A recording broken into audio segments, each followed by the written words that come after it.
Salut! Aujourd'hui, tu vas découvrir les trois ordres qui représentaient la société durant le Moyen Âge.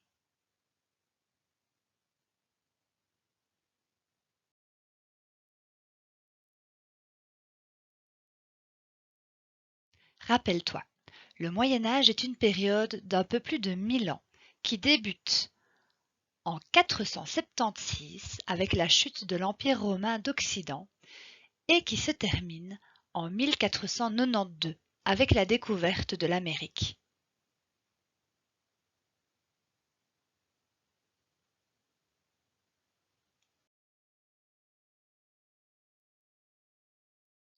Voici une enluminure représentant les trois ordres.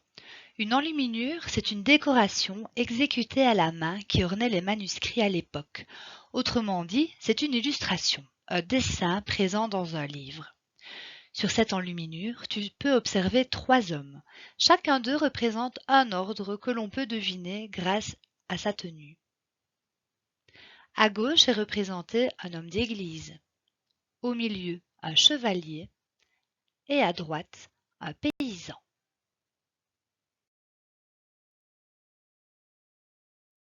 Pourquoi y avait-il trois ordres? Lisons ce texte écrit par un homme d'Église en 1036. Pour t'aider à comprendre le rôle de chaque ordre, ce qui concerne le rôle des hommes d'Église est écrit en bleu, le rôle des seigneurs et des chevaliers en orange et le rôle des paysans en vert. La société est divisée en trois classes, les prêtres, les chevaliers et les paysans. Chacune d'elles est utile aux deux autres. Celle des prêtres a des obligations envers les chevaliers qui lui assurent la sécurité pour prier Dieu. Elle a aussi des obligations envers les paysans qui lui procurent par leurs travaux la nourriture. Les paysans, de leur côté, sont élevés jusqu'à Dieu par les prières des prêtres et sont défendus par les armes des chevaliers. Les chevaliers, eux, sont nourris par le produit des impôts versés par les paysans. Les prières des prêtres les protègent. On peut donc conclure que le rôle des hommes d'Église est de prier pour les deux autres ordres. Celui des seigneurs et des chevaliers est de protéger les deux autres ordres, et enfin le rôle des paysans est de nourrir les hommes d'Église ainsi que les seigneurs et chevaliers. Chacun a donc un rôle à jouer dans cette organisation de la société. À ton avis, quel ordre est représenté sur cette enluminure? Bien sûr, il s'agit des paysans. Chaque mois, ils avaient un travail particulier à effectuer. En janvier, ils curent les fossés avec une houe. En février, ils épandent du fumier avec une hotte et une bêche. En mars, ils taillent la vigne avec une serpe. En avril, ils tondent les moutons avec des forces.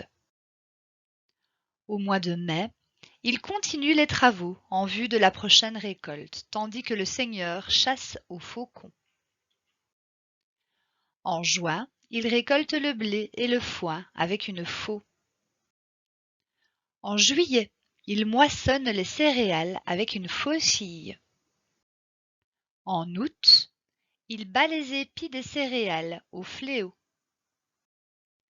En septembre, ce sont les semailles. Ils labourent avec l'arrère et sèment des graines à la volée. En octobre, ils foulent le raisin avec les pieds pour en extraire le jus qui donnera le vin. Au mois de novembre, ils pratiquent la glandée, grâce à un bâton lancé qui fait tomber les glands des chênes ou les faines des hêtres qui serviront pour engraisser ces porcs.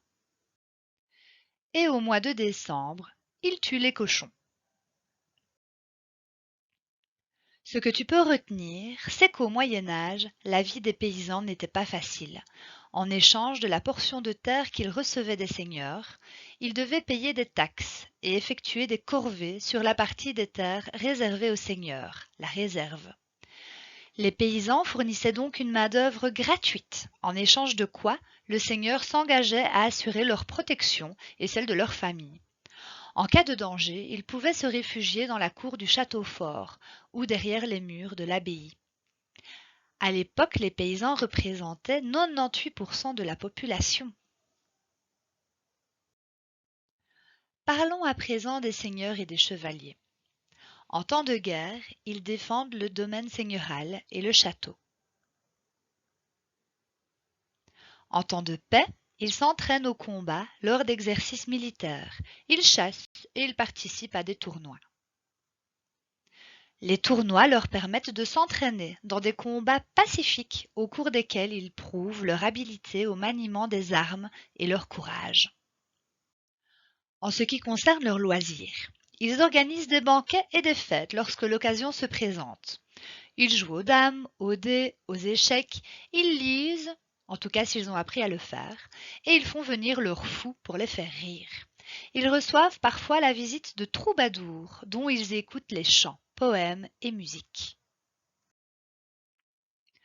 En ce qui concerne les hommes d'Église, au Moyen Âge, presque tous les habitants du royaume étaient chrétiens. La religion occupait une très grande place dans la vie de tous les habitants du royaume. L'Église occupait une place importante dans toute la société. Elle gérait les écoles, les hospices dans lesquels les pauvres et les voyageurs étaient accueillis et les malades soignés. Elle gérait aussi les églises où étaient célébrés les grands moments de la vie.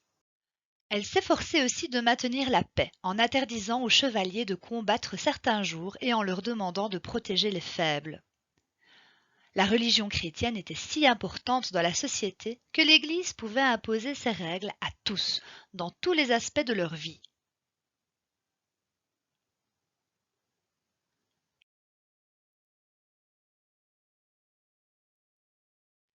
En résumé, les trois ordres au Moyen Âge sont représentés par ceux qui prient, avec les hommes d'Église, par ceux qui combattent, avec les seigneurs et les chevaliers, et par ceux qui travaillent, avec les artisans et les paysans. On distingue deux catégories de paysans. Il y a les villains, ce sont des paysans libres qui reçoivent des terres d'un seigneur pour les cultiver, mais en échange ils lui donnent de l'argent et une part de leur récolte, de leurs troupeaux. Et il y a les serfs, ce sont des paysans non libres, ils sont sous la domination totale d'un seigneur.